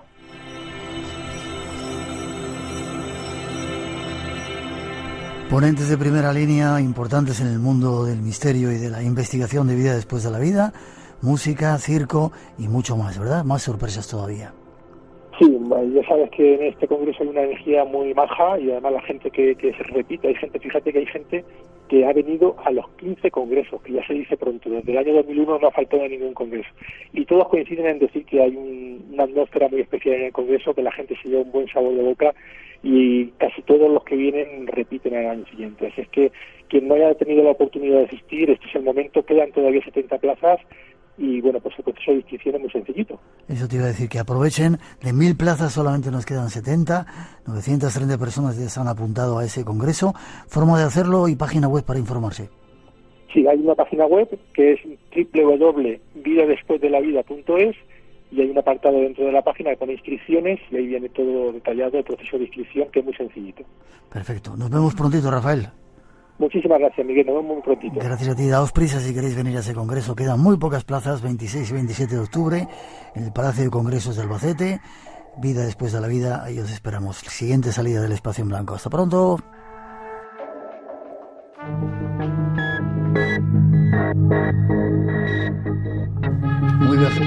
Muy viajeros estamos, Rosa, montones de salidas tenemos. Buenas noches, ¿cómo estás? Hola, buenas noches, Miguel. Pues sí, con muchas ganas, la verdad, de salir a ver a la gente y a encontrarnos con ellos de cerca y hacer un programa. Y eso que decíamos que no queríamos salir mucho este año, ya estamos con 3 o 4 salidas preparadas.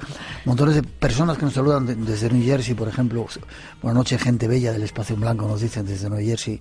Gente que nos escucha y muchos más lugares, ¿verdad? Nos dicen frases muy bonitas, Miguel. Yo he apuntado algunas de las que me han dicho esta noche, nos han dicho nuestros oyentes a través de las redes. Por ejemplo, con Espacio en Blanco he aprendido cosas que ignoraba o intuía. He descubierto la noche gracias a Espacio en Blanco y he aprendido a mirar distinto. Me he quedado con estas 3, ¿qué te parece? Qué bien, qué bien, qué bien. También los guarani, estos indígenas con los que hemos estado en la profundidad de la selva amazónica, te contaba que había una palmerita donde había wifi. Seguramente nos están escuchando allí porque se han apuntado al Espacio en Blanco. Algunos que ya entienden un poco de castellano, pues saludos para ellos. No nos olvidamos, no queremos que se pierda esa cultura. Tampoco nos olvidamos de la gente que ha sufrido las inundaciones aquí en España. Ojalá les den esa ayuda pronto, que les llegue rapidito y puedan reconstruir su vida, y lamentamos las pérdidas de vidas humanas. Todo nuestro cariño para ellos, nuestro apoyo. Nos ha también saludado hoy desde Bogotá, Colombia, nos ha descubierto Adri Rodríguez y nos manda un abrazo, y Gladys Camucci también le mandamos un beso, ella está en Córdoba, en Argentina. Y un saludo también muy especial, Miguel, porque te quería comentar que hoy nos ha llamado, como ha podido, Daniel, un peregrino que está haciendo el Camino de Santiago y que salió hace 3 días de aquí de Carabanchel, salió caminando y ahora mismo se encontraba en Añé, muy cerquita de Segovia, y desde allí rodeado de campos, en la oscuridad por la noche, escuchando a José Luis Cardero hablar de los seres nocturnos, pues nos ha llamado para saludarnos y darnos las gracias por acompañarle. ¿Ganadores? Pues como siempre son 5, María del Mar Llagostera de Barcelona, José Luis Portilla de Cantabria, Guillermo Boro de Madrid, Sara Sancho de Asturias y Monsina Fernández de Barcelona. Que nos manden un mensajito con su dirección y le mandamos el regalo. Y gracias a todos los que han estado hoy en Face, en Twitter, en todas las redes sociales, escuchándonos en Radio 1, Radio 5. Qué bonito sentir que hay tanta gente ahí detrás. Y que los veamos pronto, pues dentro de 2 semanas en Toledo, por ejemplo, después, a todos los que puedan ir. Y después en Albacete.